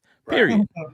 Right? So the way I look now is a total shocker. If I was to go back in time and see myself you know, looking at me, I wouldn't pick me out of I wouldn't pick me out of a crowd. Right. And Listen, I say just that's wanted how to I'm know gonna if I look. would grow because I was it was a struggle. Like I thought I was gonna be short. I'm I still think relatively short, but yeah, in junior high school, man, yeah, it was. I think I was four something. Whew. I was short. Yeah, that's pretty short. Yeah, I was sheesh. pretty short. I But think I was still on the football team, Lancaster football team. And I doing remember what? I used to, girl, you better recognize the No, no, no, 33 no, dive no, option no, reverse. no. I was a Doing what? beast. Doing what? basketball and football. I What played both. the And was basketball? really good. Okay. Football though, doing what? Which position? I was a starting wide receiver. Okay, so And I had plays ran for me galore. I wasn't no slouch because I was small. So Trisha Michelle, let me explain something to you. At that point, I think there were 3 of them. There were 3 kids that we had that we grew up with that were all the same height and all the same size when Benji was during this time. We had Benji, we had Robert Jones, shout out to Robert Jones. Robert Jones, the shortest dude of us all. And we had JJ Richardson. Those 3 guys were about the same height, but they were great football players, amazingly. So they were really fast. So they got the job done. So he's telling the truth. Like I believe him. I just wanted to know what position. I was just okay. I was starting, and I remember one year I was going to go out for quarterback. Quarterback was my passion, but Michael Smith, Ladarius Chambers was pretty good slinging that rock. But Michael Smith, tall behind, who was in high school, 6 feet something. I was like, man, I ain't finna go out for no quarterback. I was about to say anyway. You weren't gonna win that one. I had an arm. But they need a quarterback that could see. I mean, I wanted to so bad. I'm and to this day I'm still mad because I still remember it impressive. I'm still mad that I didn't go out for quarterback. But I was a dope returner. You probably would have had the same results. That's okay. Everything happens for a reason. Yeah, everything's happening for a reason. Exactly. Yeah. So speaking of that, I want to pivot a little bit to your job expectations, right? When you were a kid and the amount of money that you was going to be making, right? I think we all had that dream job in our head and we were going to make this, this amazing amount of money. And we had this idea of who we would be dating, what kind of house we buying, and what kind of kids and all this stuff we have. And so Trish Michelle, give me an idea of, as a kid, young Trisha Michelle, what did you think you will be doing as far as working, money, your house, your relationship? Like, talk to us about that for a minute. Because the women definitely got this mapped out in their head. When they're younger, they got it mapped out. Thanks to Barbie and her dream house. Man, I'm telling you. So I was going to be a registered nurse. I was going to specialize in pediatrics department with the little newborns and whatnot. That was my thing. That's what I was going to do. That was my passion. I was going to be married by 25, 2 kids, a boy and a girl. My boy was going to be older than the girl. I do have the boy older than the girl. Could have been married by 25, decided not to be. And house-wise, it was just like a nice little picket fence. I was going to have a little Yorkie dog running around. I have that. The nurse thing I didn't do by choice. And I actually went halfway. I was done with the prereqs. I had 1 class before, and then I realized that's not what I want to do. So that was my little map of life, Okay, Benji, talk to us about your map of life. What did yours look like? That's an evil laughter. He said he was Big Meech. Listen, we were supposed to be pimping and run. We were supposed to be pimping and running the block because that's all we. I'm just telling you, that's all we talked about. And I don't want to put my folks' business out in the street, but when I left Texas, they made that a reality, and that's all we knew.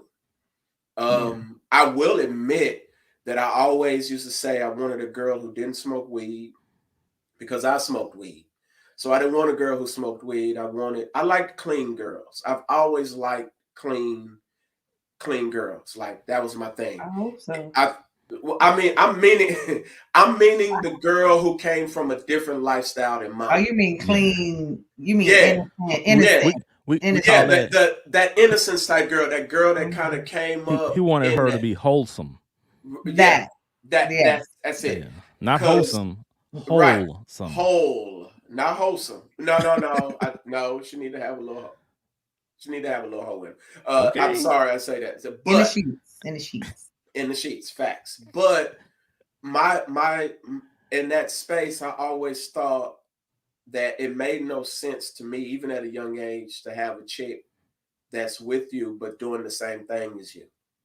Because even as a youngin', I always thought that makes no sense to me. Like I needed somebody outside of because I always wanted that because we grew up watching the Cosby Show.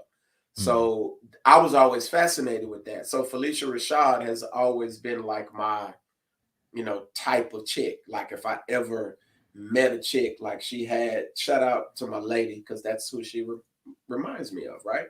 So, but that's always been like the thing for me. But for me and like the space we grew up in, it was running the block, running the set, doing all of the stuff that we said we were going to do.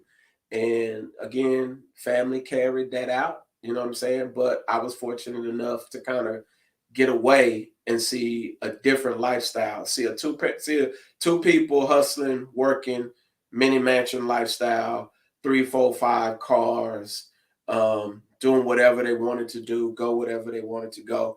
And that's always what I wanted. I just never seen it unless it was way across the track somewhere. And some of the women that I were attracted to, they had 2-parent households. So, but their daddies was always like little punks, you know what I'm saying? Like, let me go and mack your girl, man. Like, I like your daughter, you know what I'm saying? So it was always that concept. So, but I mean, yeah, we were supposed to be hopping out of limos and pulling up the functions, and the bank's name was supposed to be in lights, and you were supposed to know who we was no matter where we was, where we went. And that's kind of how I envisioned it as a kid. So So for me, it was weird because I became fascinated with certain types of TV shows. So I knew I wanted to be rich, right? right. Because I was blessed to be around. I have a few cousins in my family that played in the NFL. So I saw that lifestyle. I saw what it looked like. Firsthand to ride in nice Porsches. To live in big houses and things like that. So I experienced that. So I was enamored by that as a kid. So I was inspired by Richie Rich, Scrooge McDuck, and the show called Silver Spoons, where they had big houses, toys and infinite supply of stuff. So I really thought that I would be rich. I thought I would be living in a 10-bedroom mansion. And the reason why I had the 10 bedrooms is the 10 bedrooms because I wanted to have between 8 to 10 kids, right? So everybody had their own room and their own restroom, so I had this stuff in my mind. But then I started to, when I got older and I started having kids, and I underestimated how much kids cost. So when you get to having kids and you get to understanding, okay, how much it takes to actually, provide for this child and raise this child, then you start doing the calculations like, I don't know. The 8 to 10 looking real 3 or 4ish. You know what I'm saying? Like at tops.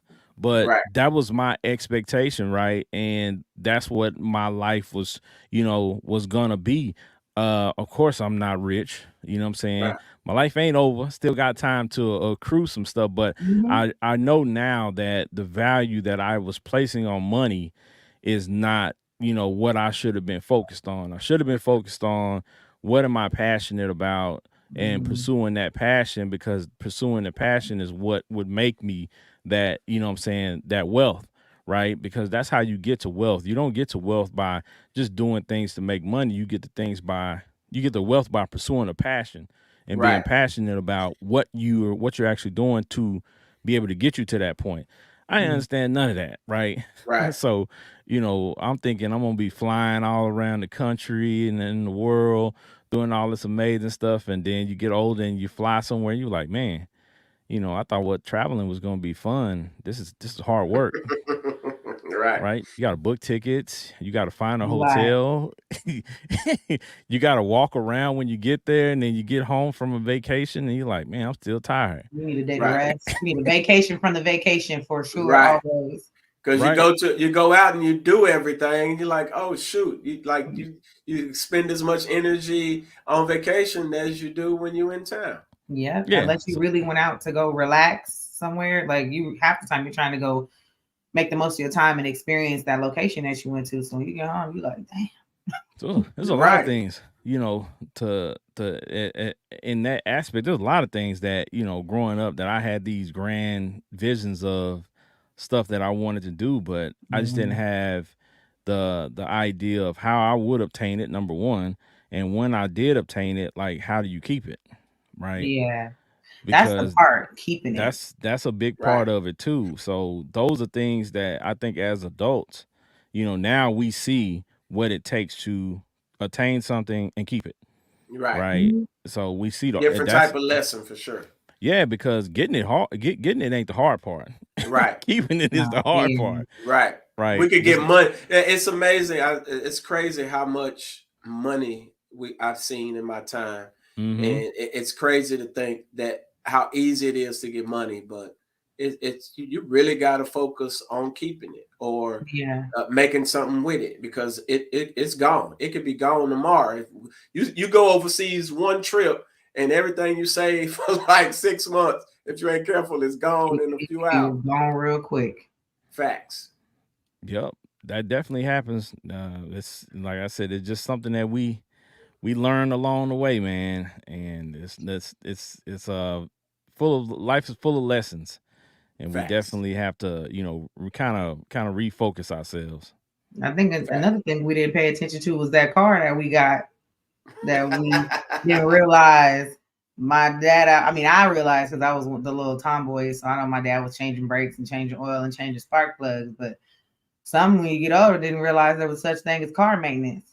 So, Now, what woman you know is thinking about car maintenance? let me tell you, I real life, I changed my own brake pads and rotors and stuff What? when I was 18, 19. I called Doing my it dad all. like, so what do I gotta do again? I Right. really was on the phone with him and changing my brake pads and rotors. But I used to I'm my You I'm grew my, up, my you're a dad I'm my tomboy. You dad's grew up other around that. son. I'm my dad's other son. So Right. So he treated you like, yay, you know what I'm saying? I want yeah, you to know I everything. was learning things too, fixing. But actually a lot of us, a lot of my sisters are like that, especially my Right. little sister too. We get under the hood. Right. You know what I Like, mean? Now, but see, I that came also up in, comes from not having stuff just given to you. Because like right. You had to you work, got you this had to car, work this for all it. I got. I didn't figure out how to put it back on the road, and I ain't making this much money. So what I got to do that? Like, See, I grew up around my aunts and some uncles, so I got both sides of that. But for the most part, I was taught how to take care of an entire house.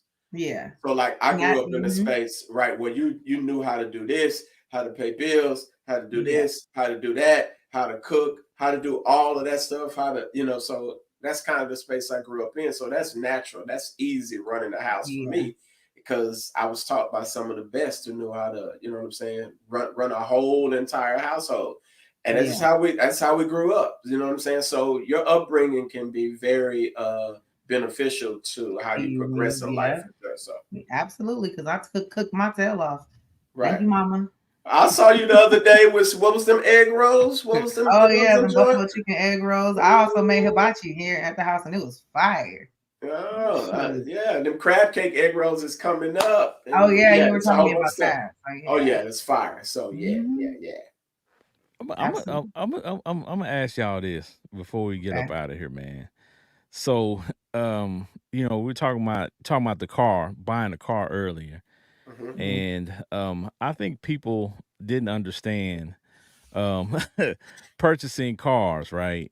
We often joke about these little what we call tote your note places, Hmm. um, and people, utilize those places to go and get cars, but they don't understand that it's a reason why they'll let you have a car, Oh, even though your credit's tore up and the interest rate is crazy high, and they just want to mhm. get into a car. But Facts. have you all in your adulthood? Have you ever fallen victim to anything that's predatory like that? Absolutely. Okay. Not knowing it for sure. It was matter of fact my first car.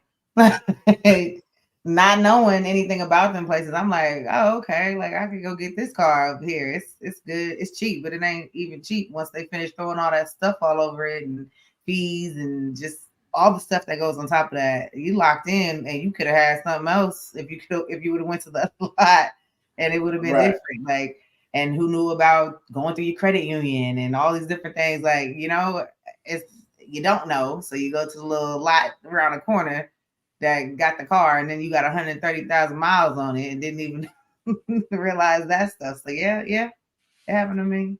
Broke down times, and I'm still paying for it. I mean, listen, I can tell you about a whole bunch of predatory stuff that I can't say on this show. So, I'll just say this, man. Like we came up different, and it was wild. It was wild. Yeah. I saw a lot of stuff, man, that I was like, hold on, like, you mean they folks really doing that? And it was a lot of it was amongst family. Family was doing weird stuff. So yeah. And see, luckily for me, I was one of those kids who kind of leaned on my dad a lot. You know, even though you go through some points as a young man where you and your dad bump heads and you're on separate pages, but like I would call him anytime I was going to do anything, make any big purchases, anything like that. I would call my dad and say, "Hey, Dad, run this down to me. What am I supposed to do?" Because I bought my first car and I had cash. Went and found me a nice car and had cash. I think the car was maybe 7 to 8 grand. I was gonna pay the people 7 to 8 grand and just roll out with the car. And he was like, "Nah, no, no, no, no, no, no, don't do that. Go over to the credit union, open up you an account, put some of that money in that account, and then let the credit union purchase that car. And then you pay the credit union, $200 a month or whatever on your car note, and then you build yourself some credit." At the time, I'm like 22, 23, so I didn't have any idea, but luckily for me, he gave me the game on that. Ask somebody, yeah. Yeah. So I was able to get my credit score, up and get my credit going because I chose to do that one thing that was a difference maker. Now, buying something with cash isn't always bad, but when you don't have any credit, right, you have to establish it at some point, and that was my start to purchase that car, and and it helped me tremendously because I ain't gonna lie to you, I had some shaky credit card situations that what I'm saying, because I was just young and dumb and didn't understand it, that I had to had to recover from. But being able to have, like Trish Michelle said, use of the credit union and things like that, helped me tremendously. So shout out to Pops for giving me the game. Right. Yeah, I didn't learn about money management till I got into my late 20s. So yeah, we just spent money. That was it. So it was I would crazy. say late 20s too, and I got my son right now at the credit union. Yeah, right. Give them the food and fruit that they need, because you learning it, pass it down. My uncle got me a checkbook when I got out here, and man, I thought that was a free for all. And I promise you, like, so yeah. Let me say that's one thing I always said no to when I opened my account. Do you want checks? Nope. Yeah. Nope, because I just knew Benji was writing checks, and them checks was just like us, on fire, baby. You are right about it. I remember calling him one day, and he was like, I was like, like I niece. He was like, "I ain't got no money. Like, what you done did?" I was like, "I done wrote too many checks." And man, I wasn't writing checks for like no $1, $2, $3, man. I was you like, do it. You if you go hit them, right. I mean, that's why I said no to checks. That's what I knew me. I said no. I don't need checks, ma'am. Thank you. I don't need those. We don't need those. Don't give me those. Because don't let me be down. In the next hour, I'm gonna be up. I had no idea. I just thought at that time, the bank was giving me access to their money. Nobody really, like, I didn't even know how to balance a checkbook or anything like that. And I'm like 20 years old. I don't know, like, we didn't have direct deposit, so we got our little check.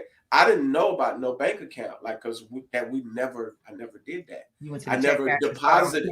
Yeah, like, no. Everything we did was cash. Like, we wasn't doing none of that, right? So when I came out here, it was like, are they really? They gave me this? And then when I wrote the first one and it went through, I was like, oh.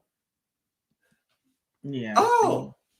And so that was, so I had some hard lessons. You see that? That's why I ain't getting no checks. Right. Hey, Trisha Michelle was on some Wakanda stuff. We don't do that here. We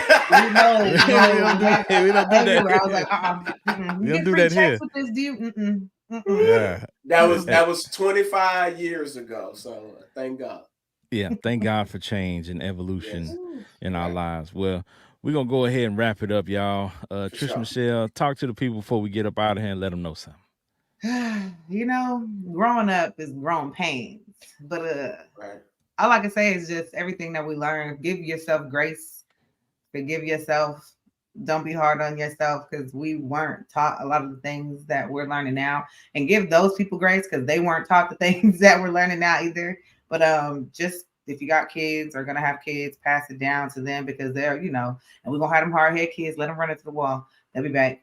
But Right. just, you know, it's life and life gonna life, but everything happens for a reason. And don't forget we always got God. So stay prayed up. All right. Facts. And y'all can find me on Instagram at Trisha Michelle _YT. Also at the Fiyah Session, all platforms. Make sure y'all subscribe because you know why not?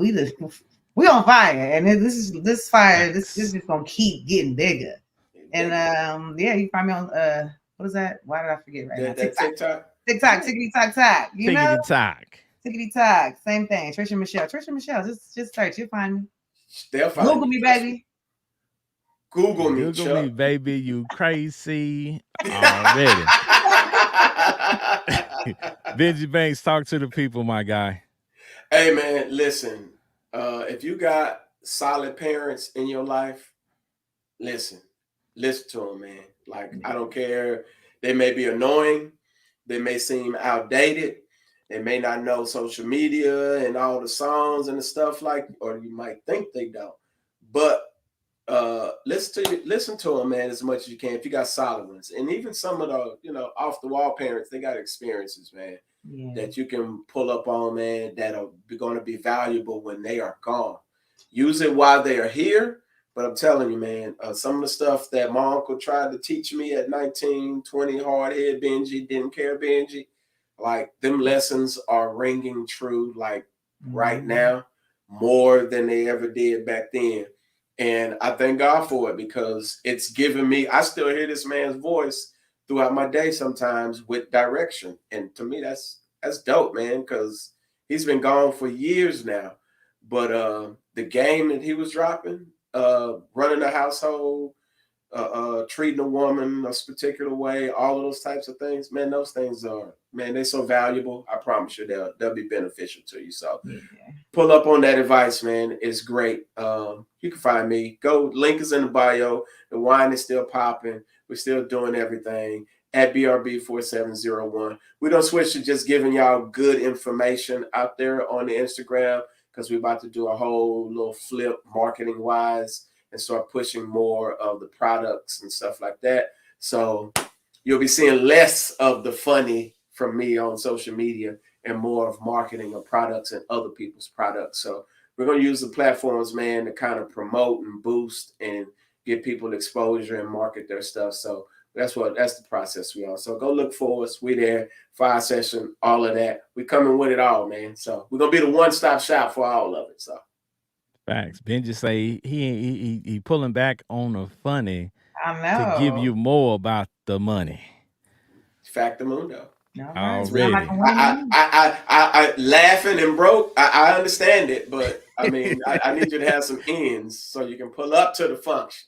I ain't gonna lie though, when we was young, we was laughing and broken. It was kind of fun. It was kind of lit though.